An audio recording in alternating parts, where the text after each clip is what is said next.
assembled between us, the FBI, DEA, and Homeland. Operation Permafrost. With the intel you and your team have assembled and the confirmation that all 3 primary U.S. stations on the continent are used as drop points for drug courier routes, we have an operational plan we're putting in place. You should have already received the encrypted details and overview as of last night. I did. Made for a very interesting bedtime story. Just to ensure I have the broad strokes, DEA has arranged to have an emergency airdrop delivered to Amundsen Scott early next week. 62nd and 446 Air Wings will send 3 crates of emergency supplies under the cover story of needed medical items.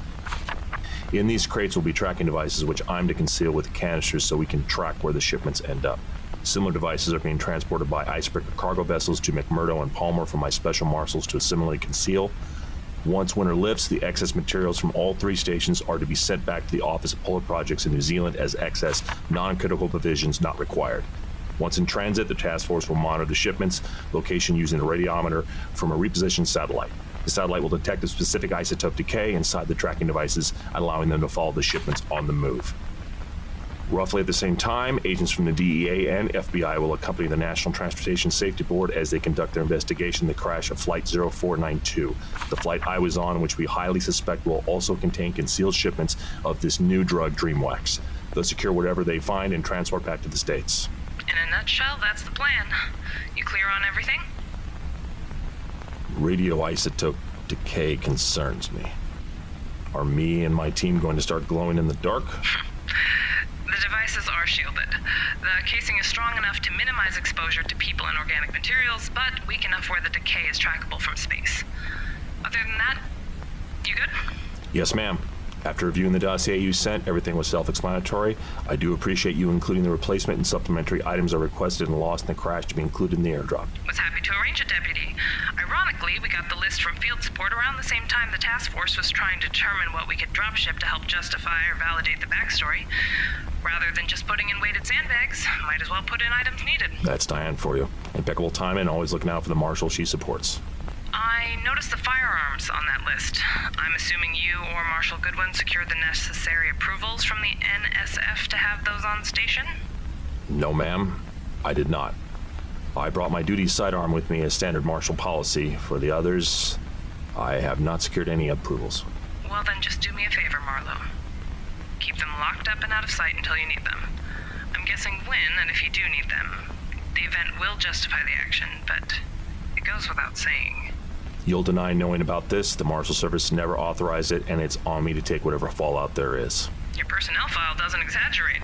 Fast on the draw and quick to evaluate any situation you get into. Very nice.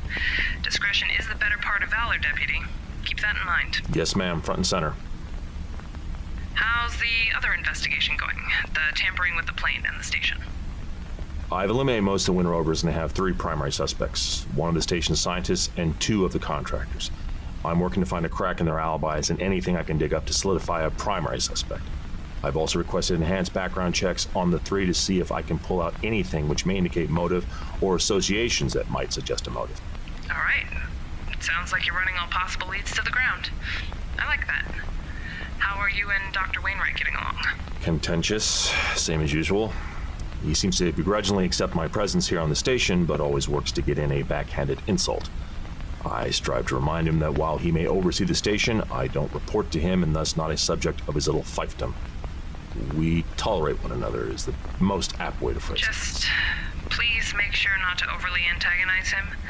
His direct line into Beauregard Lowing and their knack for escalating to the Attorney General of the DOJ can make Director Marshall Davis get a bit more involved than I'd like. Understood. I'll dial back the animosity level. Are you the one stealing the W from his keyboard?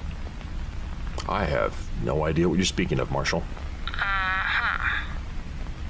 Let's remember that we're sworn federal officers, not junior high students. I always conduct myself as professional, ma'am.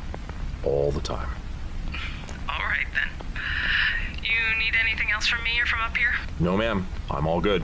I appreciate the call. I'll update on the investigation, my weekly reports, end of week. Take care, Deputy.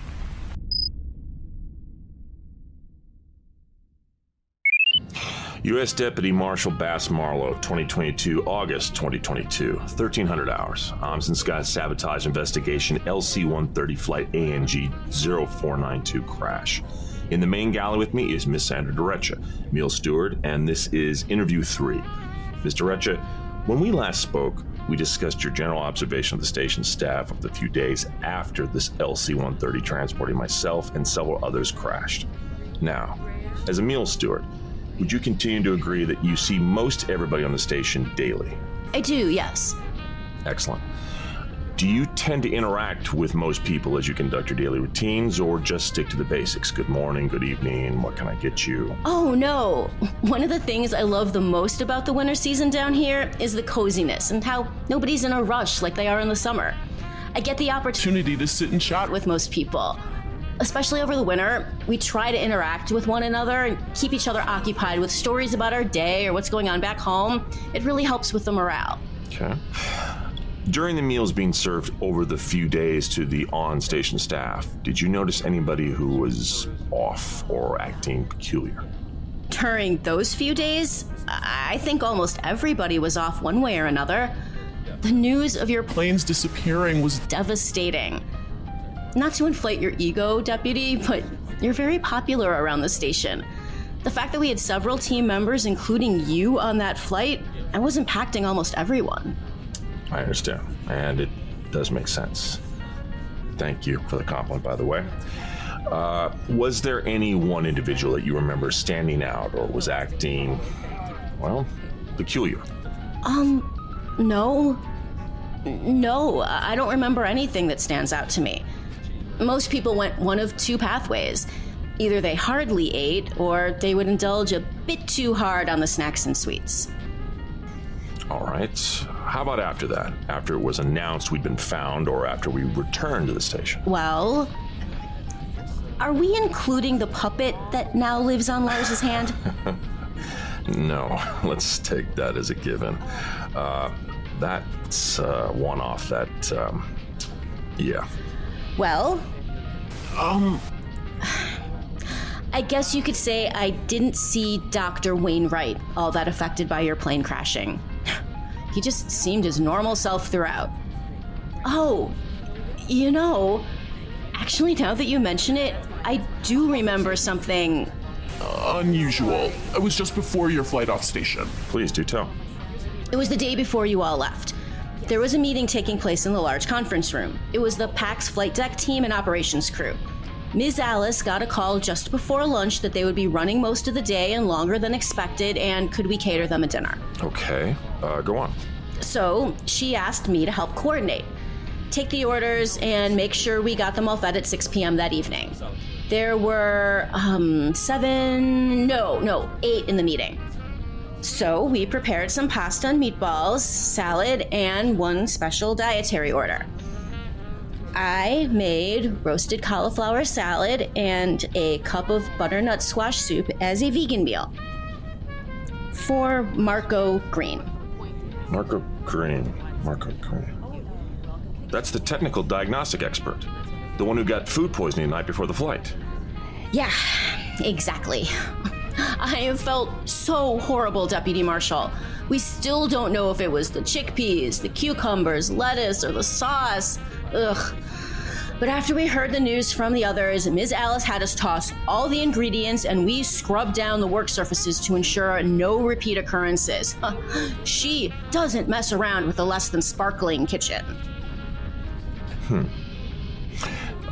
Who said it was food poisoning, out of curiosity? Was it Dr. Ambrose? No. Honestly, we heard it from several people, not just one. It's curious. I'll see what Dr. Ambrose can provide to try and clear that one up.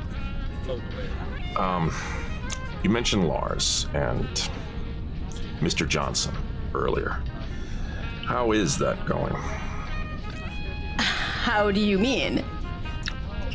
How are people in general reacting to him? Have you seen anything, any behavior or actions that concern you? You mean, other than a man who hadn't spoken a single word in 5 months is now performing a very well-polished ventriloquist act and suddenly speaking with an American 1940s film noir accent like DeForest Bogart? No, nothing. Touche, Mr. Etcha, touche.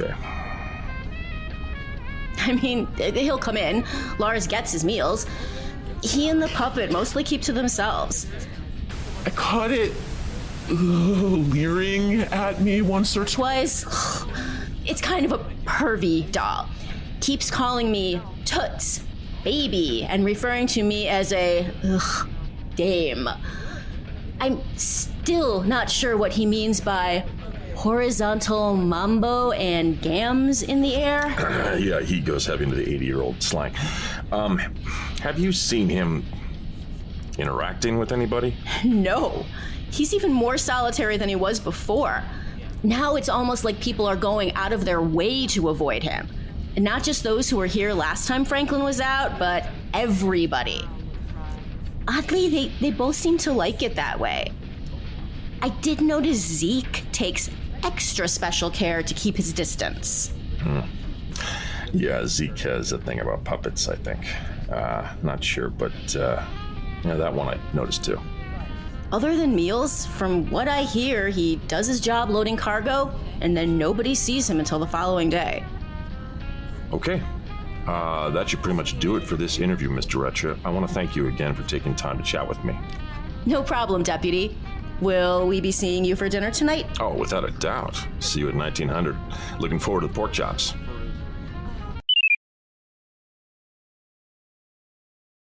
Recording started.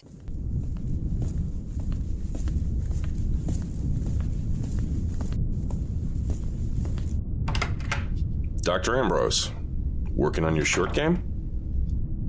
Hello, Deputy Marshal.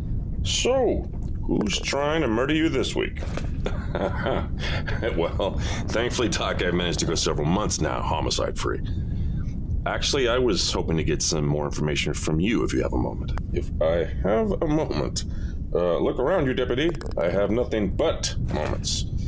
Go ahead and ask your questions. If you don't mind, I'm just going to keep putting to this automatic machine. What would you like to know? On the day before I left, actually the night to be more exact, you had a patient come in with a stomach bug. Yes, indeed I did. Mr. Green, if I recall, from PAC's flight team. That man was as pale blue as the water hazards at Pebble Beach course. You ever been, Deputy? No, can't say I have. Do you recall what you diagnosed him with? Well, you already called it, Deputy. It was a simple and common case of viral gastroenteritis. Stomach bug. Technically, I shouldn't be talking about another patient's diagnosis. However, what you're referring to is incredibly routine, and since you're already cleared by the NSF and medical information as long as it's needed for your investigations, stomach bug. So it wasn't food poisoning. Get in there, get in there. Damn. Food poisoning? No. Although they can present similarly with the same symptoms, however, food poisoning will almost always include multiple cases of vomiting and diarrhea over 24 to 48 hours and leading to potential dehydration.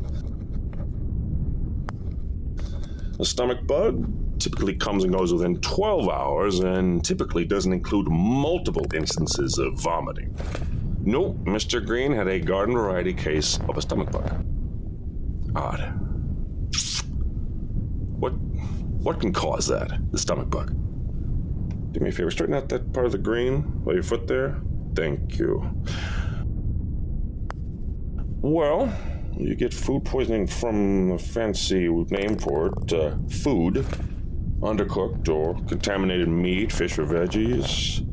With a stomach bug, it's more viral than bacterial, mostly. Just like the common cold, you get it from somebody you come in contact with who's just getting over it, or objects that they contaminated and then you touch.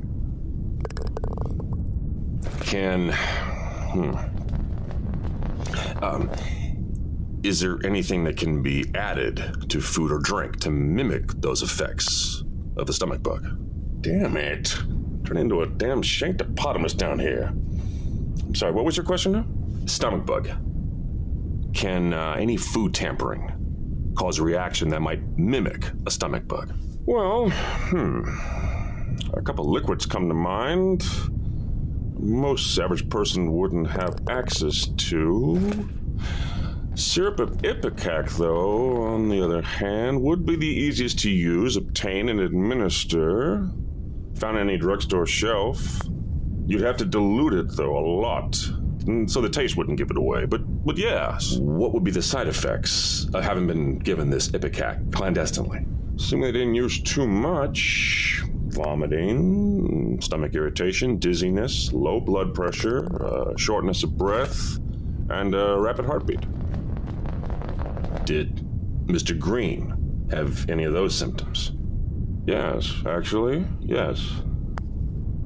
If I remember correctly, I thought the blood pressure and heart rate were a separate issue. Thinking back now, it might have been possibly induced versus infected naturally. Deputy, you think his illness was deliberate? I'm not sure of anything 100% just yet. Just trying to tie loose ends together. Make sense of a few abnormalities I can't reconcile with. Well, if you think it'll help, I'll review my notes this evening just to see if anything else about Mr. Green's case stands out. Now, is there anything else you want to tell me? Doc, you were supposed to be in here 2 weeks ago for a checkup on your leg and general wellness. Obviously, you're more concerned with ducking me and spending time with that pretty lady friend than keeping yourself healthy. I didn't mean anything personal by it, Doc. Just been, running clues to, Nonsense. You don't seem to be in a hurry to go anywhere at the moment, right? Catherine? Yes, Doctor? Do me a solid here. Take the deputy marshal back to room 2 and start vitals and pre-screen. I'll be in shortly to give you the old once-over and kick the tires. Doc, now, I'd be more happy to come back for a scheduled appointment. Deputy, this way. I highly recommend you stop while you're ahead. I'm out of particular gel right now, and until more is brought in from the Do Not Freeze cargo hut, well, that means we can do this here and now, and you'll get to skip the prostate check this time. Otherwise... There we go, another hole in one. Oh, speaking of holes in one, well, I guess it's your move again, Deputy. I still hate you, Doc. Still music to my ears.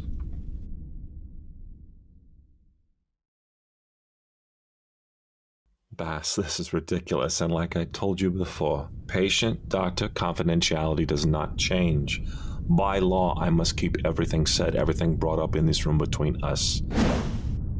You don't have to keep repeating, Mary had a little lamb in your head. Sorry, Sydney, not sorry. You misled me. How do you feel I misled you? I don't like head shrinks getting into my head. Up until recently, that was figuratively. Now, you can literally do it. This isn't supposed to concern me. What I told you before is still true. I can't read your mind. I can't read anybody's mind. It doesn't work like that. I hear your thoughts, not all of them, just those that are the strongest on your mind. I've always kind of thought of it like a radio station. I can't pick the programming I want. I'm stuck with whatever's being broadcast at the moment. I can listen, but the request line for specific things, it doesn't work. Then I hope you like nursery rhymes, because it's Mother Goose Head Radio, commercial and ad-free from here on out. Would it make you feel any better if I bust out the bourbon again? What, to loosen me up? No thanks, Sid. Is there something that happened? Some bad experience with a professional therapist, psychologist? Direction was just for me to report here 2 times a month. Never said anything about talking. Bass. Well, talking is kind of the point of all of this. You know the darndest part of the whole thing?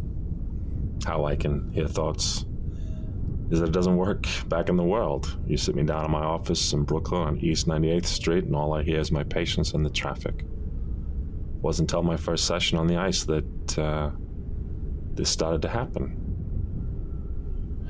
You know what it's like for a psychiatrist to think they're starting to lose it themselves? It's not a pretty picture, Bass. Then an observation. You're an investigator in part. You have to sit people down and through chatting, talking, interviewing, you size them up and their motivations. From what I've read and what we've chatted about, you're damn good at it too. Would it be going out on a limb that while I've been observing you, you've been doing the same with me? There's nothing wrong with that. It's what we do professionally, you and I. Sometimes it just comes so naturally, doesn't it? We slip into a kind of autopilot mode, start asking questions, Not even of a patient or a suspect in your case. Even just a friend or acquaintance. It's kind of hard to turn off sometimes. So as good as I am, you've been at this just as long as I have, professionally. Well, if you're half as good as I know you are, you'd already built up a read on me. So, you tell me, Bass, has anything I've said, anything on my demeanor, my mannerisms, any of your observations given you reason to believe I'm up to nefarious purposes? How about we take a break from the nursery rhymes, have a quick station identification? Thank you. Mother Goose over and over starting to give me a migraine. Also, thank you for trusting me. Oh, I'm not sure I'd go using trust right now, Sid. Fair enough, bad choice of words. How about a thank you for the gesture? So then you can't reach into somebody's head and go rooting around for specifics. No, not as far as I've experienced yet. Just as I said, it's like a record playing over the PA system. That's it. And this doesn't concern you? Oh, it concerns the ever living shit out of me. Why do I have this thing? Why just here? Why not back in the world? And is this what I'm supposed to do with it? With everything else down here, I guess hearing thoughts isn't overly high on the weirdo meter. It's true.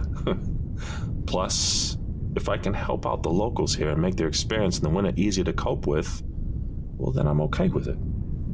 So then nobody else knows that you can... No, a small handful. Wainwright, of course, Dr. Ambrose, alt-right Sandra, who I get the oddest sound feedback from her sometimes.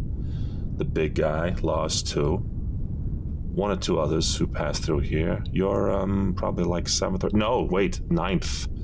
I almost forgot about Franklin. He knows. Yeah, I forgot about, And he seemed non-phased about it. Most likely because I can't hear any thoughts of his. And that's because he's, a demon? Yeah, that would be my guess, too.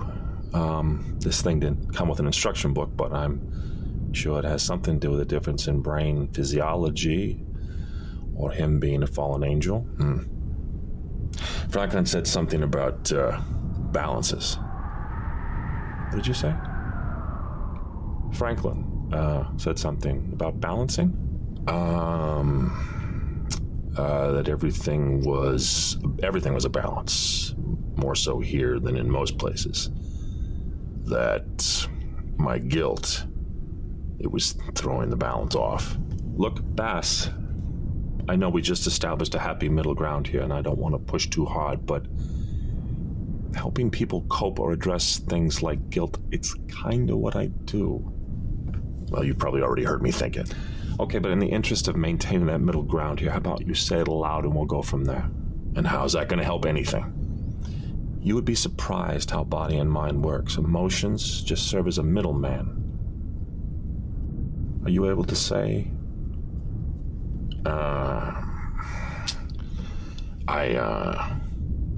Honestly, I'm not sure what happened on the mountain with Josh Nichols. I can't remember. You can't remember? If I recall what the others said in their reports, the kid hit you pretty hard over the head with a piece of 2x4. He did. And concussions aren't anything to mess with, Bass. They will scramble your signal pretty good. Sydney, I'm fine. Spoke in a way that is far from fine, but okay. All right. I guess we're doing this thing. There were 2 rounds missing from my sidearm, Sid. I nicked the kid intentionally with a round to make a point. I didn't intend to ever kill him, just rattle his cage. I don't remember firing a second round. But everybody else on the mountain heard it. And there were 2 rounds missing when Zeke inspected the handgun, and my mag was too shy. Why don't we focus on what you do remember versus what you don't? We had just heard the beacon, indicated a plane picked up our distress signal. They were heading in. Good, go on. I remember the sharp pain, and that queasy feeling in my gut. Everything went cold inside. Inside of me, that is.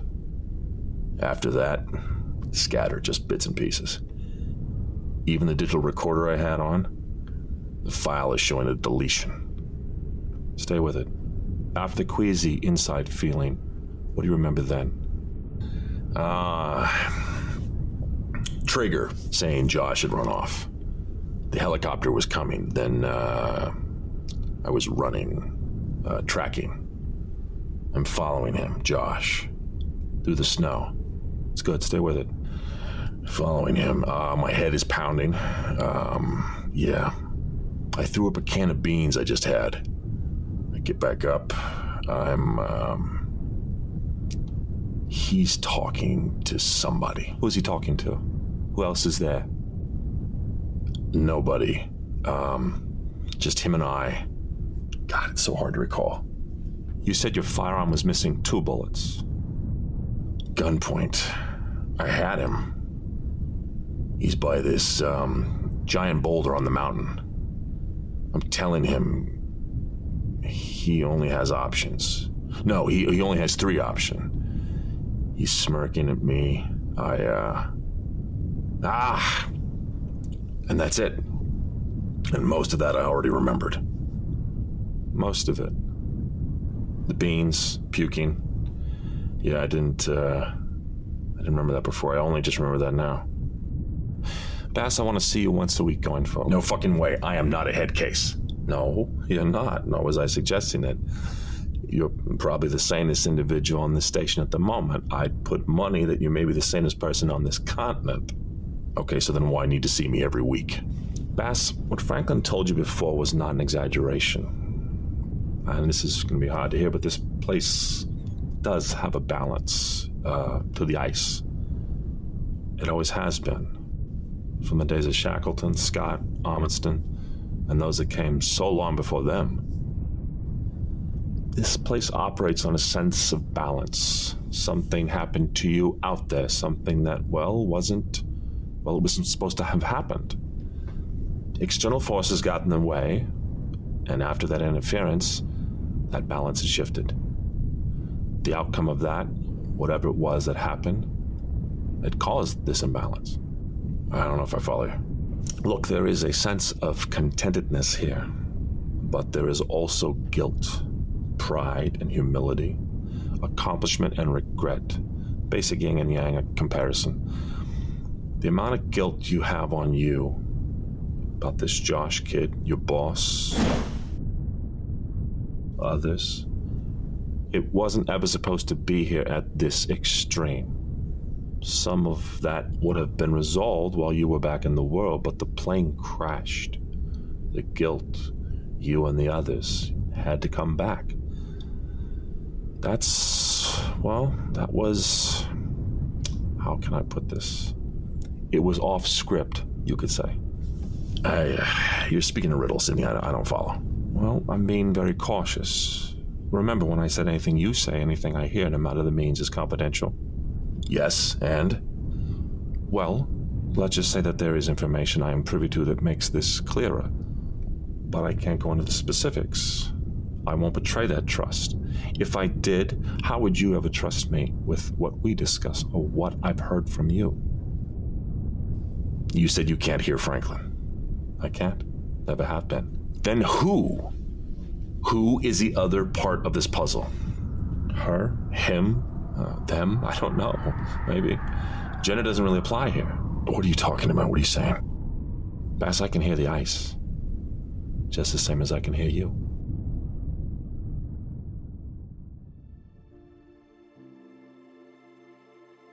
This is Brian Bradley. Thank you for listening to our show. We are commercial-free and able to do so thanks to our amazing sponsors. You can help support 90 Degrees by visiting our Patreon page. Go to 90degreespodcast.com. That's the number 90 and Degrees Podcast, all one word, .com. You'll find a direct link to our Patreon page where you can make a monthly pledge and get shirts, buttons, stickers, or even a shout out as an honorary station Polly. Speaking of, we'd like to send a special shout out to the following Pollies: Nick Wolf, Ernest A. Polron, and Padma Numi. thank you for your sponsorship. It helps and supports us in so many ways.